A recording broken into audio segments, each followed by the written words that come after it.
Comment sortir grandi d'une épreuve? Comment se fait-il que certaines personnes voient leur vie affectée négativement par les épreuves, par les traumas, par les passages difficiles de la vie, alors que nous savons aujourd'hui que ces mêmes épreuves peuvent être des accélérateurs de croissance?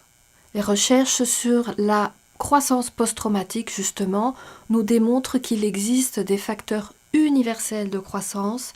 Quand je dis universels, ça veut dire qu'ils sont indépendants de votre appartenance ethnique, de votre culture, de votre religion, de votre âge, Voilà, vous êtes un être humain sur cette planète. Vous pouvez, comme n'importe qui d'autre, vivre cette croissance post-traumatique.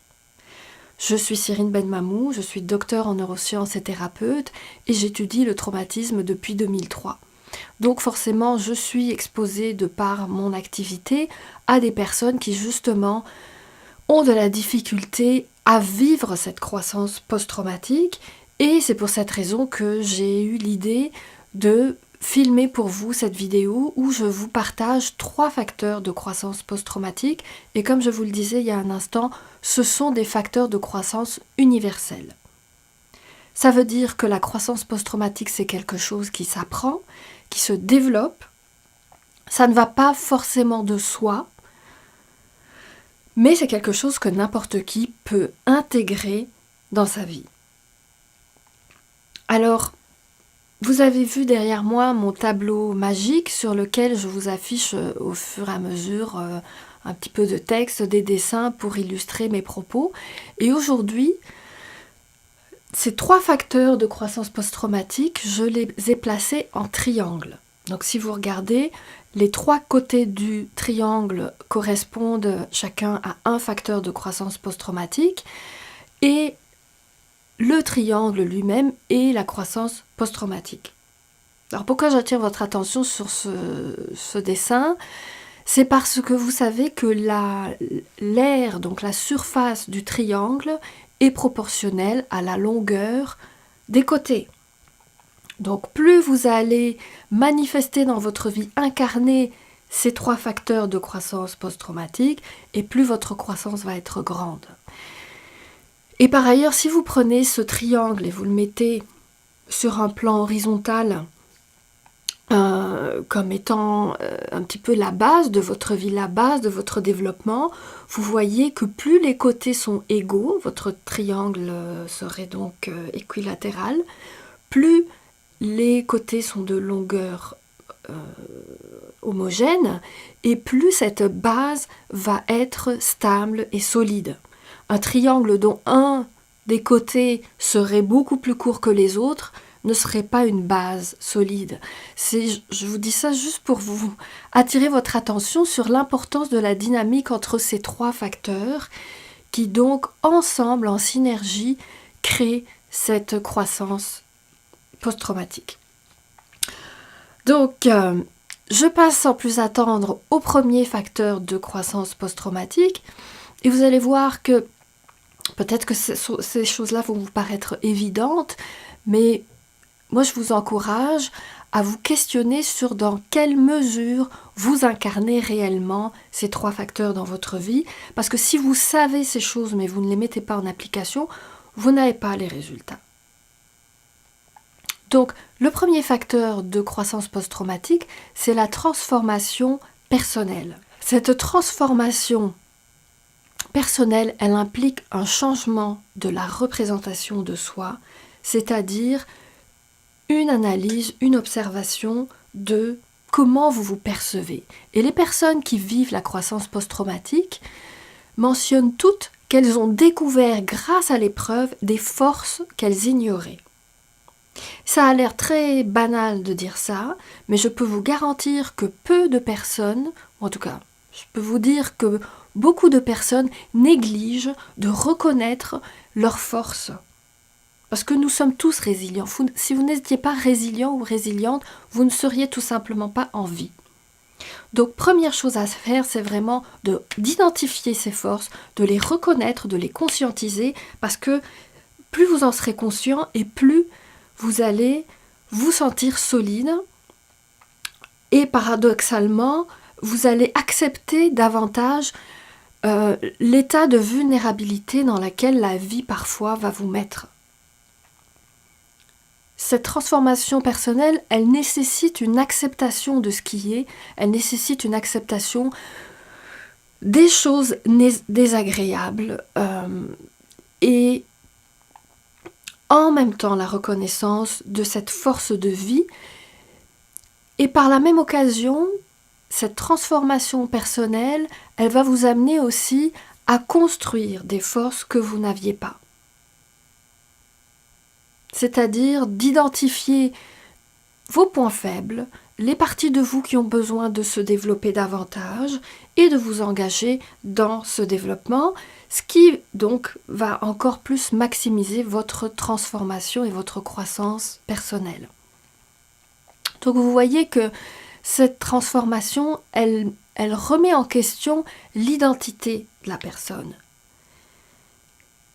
Et les personnes résilientes sont résilientes parce qu'elles ne s'identifient pas justement à une représentation superficielle de soi, mais elles utilisent l'épreuve pour entrer en contact avec leur identité profonde qui, elle, est immuable. Et donc ce qui change, c'est l'ego, le moi, qui va gagner en maturité, en solidité, en confiance, pour vous permettre de vivre de plus en plus dans le visible votre identité profonde.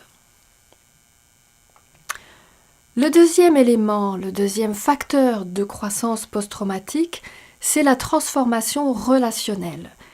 Donc la transformation relationnelle, elle commence souvent par une espèce de fissure du masque social que nous portons. Nous avons tous ce qu'on appelle une persona, qui est un ensemble un rôle social, une façon d'être en relation avec le monde.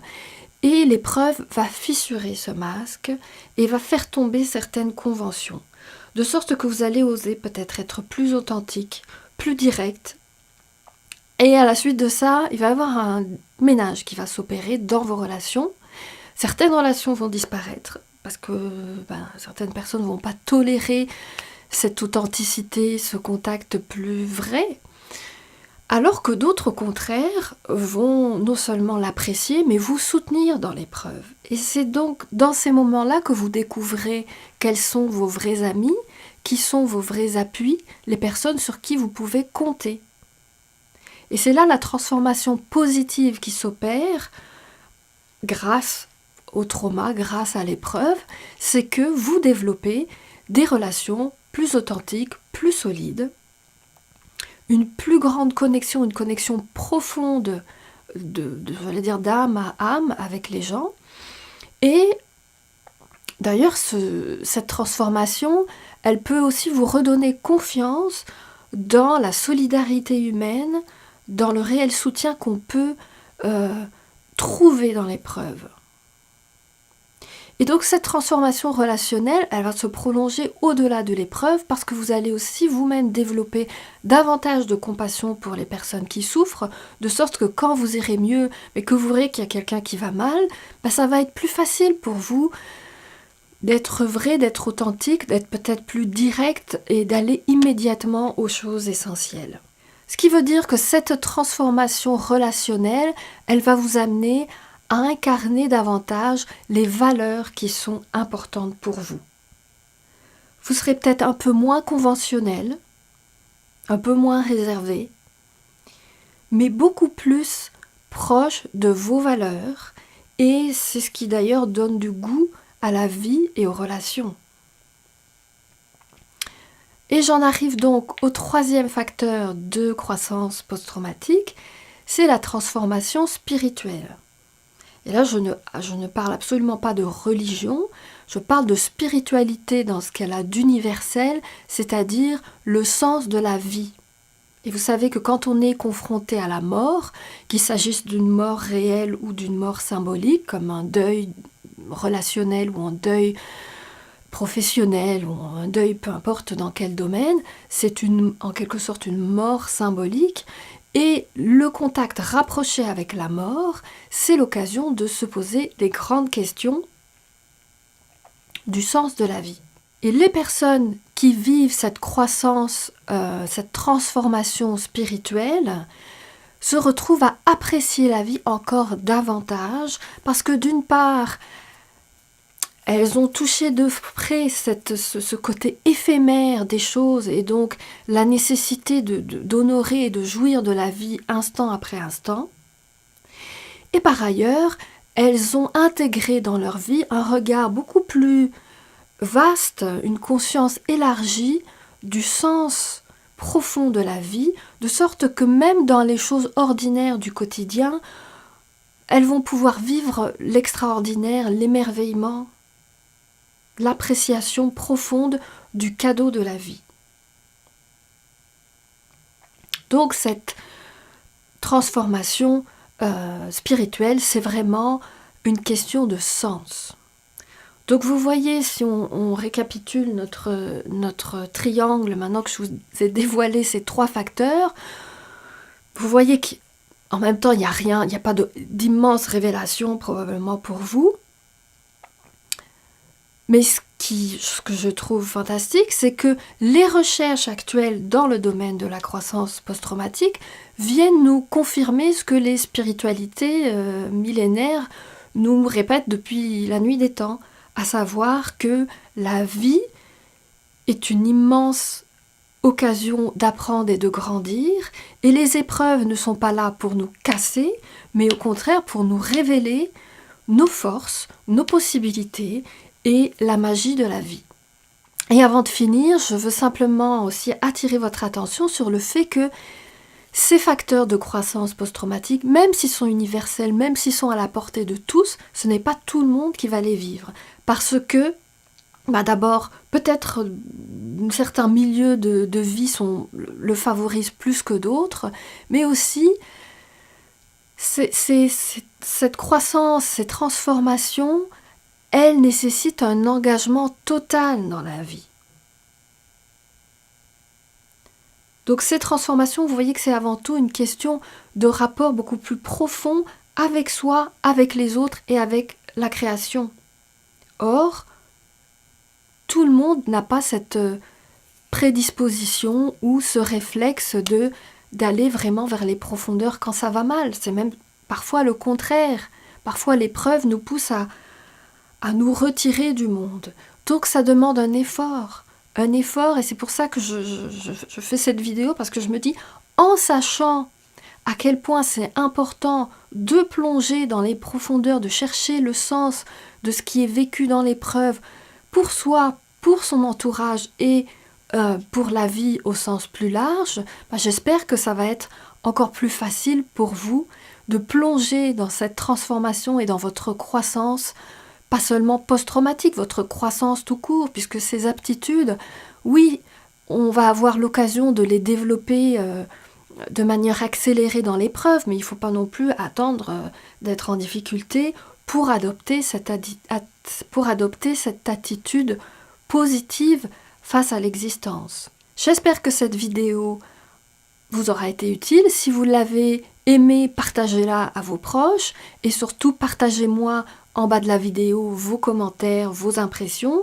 Je lis tous vos commentaires. Je n'ai pas le temps d'y répondre individuellement, mais sachez que je vous lis avec grande attention. Ça me permet de vous connaître et donc de tenir compte de vos commentaires pour vous proposer d'autres sujets qui rejoignent vos intérêts. Je vous dis à bientôt et prenez soin de vous.